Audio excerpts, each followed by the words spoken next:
You know that cup of coffee you're holding right now? Or maybe just thinking about? Well, it's so much more than just a way to wake up. It's actually the final chapter of this epic story. A story that, believe it or not, starts with dancing goats, then travels across entire continents and involves a ton of science and hard work. So let's dive in and trace that incredible journey together. Okay, I know what you're thinking. Dancing goats? It sounds like the setup to a really strange joke, right? But I promise you, the answer to this question is actually where the whole legend of coffee begins. And that is exactly where we're going to start. All right, let's kick things off. We're heading way back in time. I'm talking the ancient highlands of 9th century Ethiopia. It's here that a simple goat herder made an observation that, and this is no exaggeration, would literally change the world.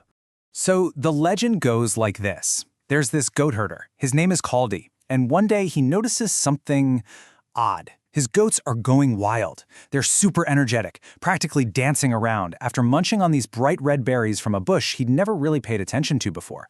So his curiosity gets the best of him. He decides, hey, what the heck, and tries a few himself. And bam, he feels that same incredible surge of energy. It's this one simple, accidental discovery that really lights the first spark for what would become a global coffee phenomenon. And from that one moment, from those dancing goats in Ethiopia, the coffee bean started what you could call its own world tour. It wasn't just about crossing borders. This little bean started to weave itself right into the very fabric of different cultures all across the globe. So, from Ethiopia, the bean made its way over to the Arabian Peninsula. By the 15th century, Yemen was the very first place where people started to actually cultivate it on purpose.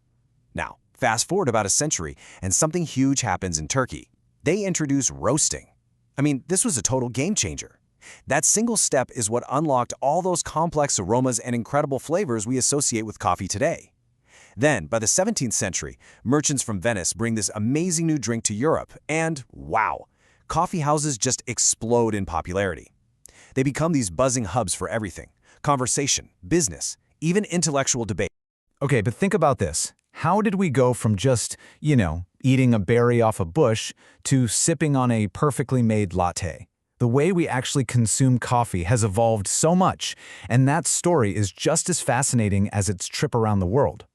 One of the earliest forms of coffee as a drink comes from Arabia. They would boil the beans to create this beverage they called kahwa. And get this, the name literally means that which prevents sleep. So yeah, they were pretty direct about it. No mystery at all about what this new drink was for.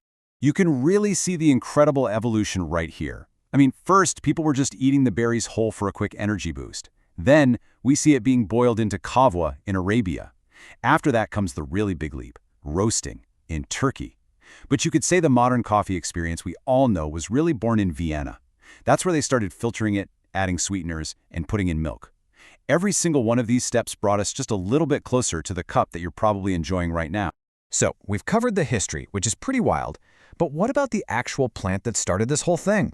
It's time to switch gears a bit and get into the science, the biology of the bean that pretty much powers our entire planet. All right, here's a wild fact for you. In nature, there are over 60 different species of coffee plants. 60! But when you think about the billions, with a B, of cups of coffee that are consumed every single day, it's pretty staggering to realize that almost all of it, every single drop, comes from just 2 of them. That's it, just 2. So let's meet the power couple of the coffee world: Coffea arabica and Coffea canephora, which you probably know better as Robusta. Think of Arabica as the sophisticated one. It likes high altitudes and is loved for its delicate, aromatic, kind of bright flavors. Robusta, on the other hand, is the tough one. It's way hardier, easier to grow, and it packs a serious punch with a bold, strong taste and almost twice the caffeine. These two together, they absolutely dominate the global market. And here's something that might blow your mind a little. The coffee bean isn't actually a bean. Nope, it's a seed. It's the prize that's hidden deep inside a little fruit called a coffee cherry. And to get to that one seed, you have to get through the thin outer skin, then the sugary, pulpy fruit layer, and finally, a tough parchment-like shell. That is a lot of work for one little seed, isn't it? Okay, so we've got the history down, and we've got the biology. Now let's bring it all into the modern day and look at the massive industrial journey that takes that tiny seed and transforms it into the coffee that ends up in your cup.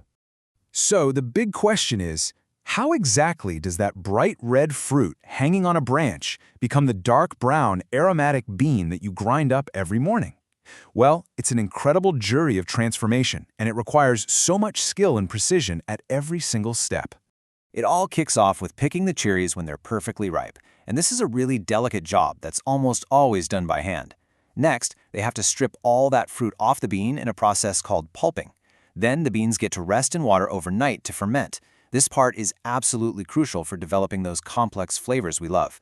After that, they're laid out to dry in the sun for 1 to 2 weeks, getting raked constantly so they dry perfectly. Once they're dry, huge machines mill off that parchment layer and the silver skin, and what's left is the raw green coffee bean. But the real magic, that happens during roasting.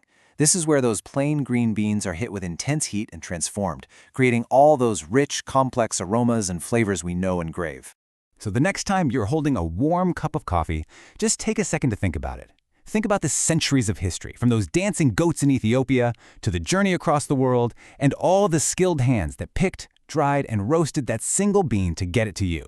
It really is an incredible journey, isn't it? It's so much more than just a drink. It's a whole story right there in your cup.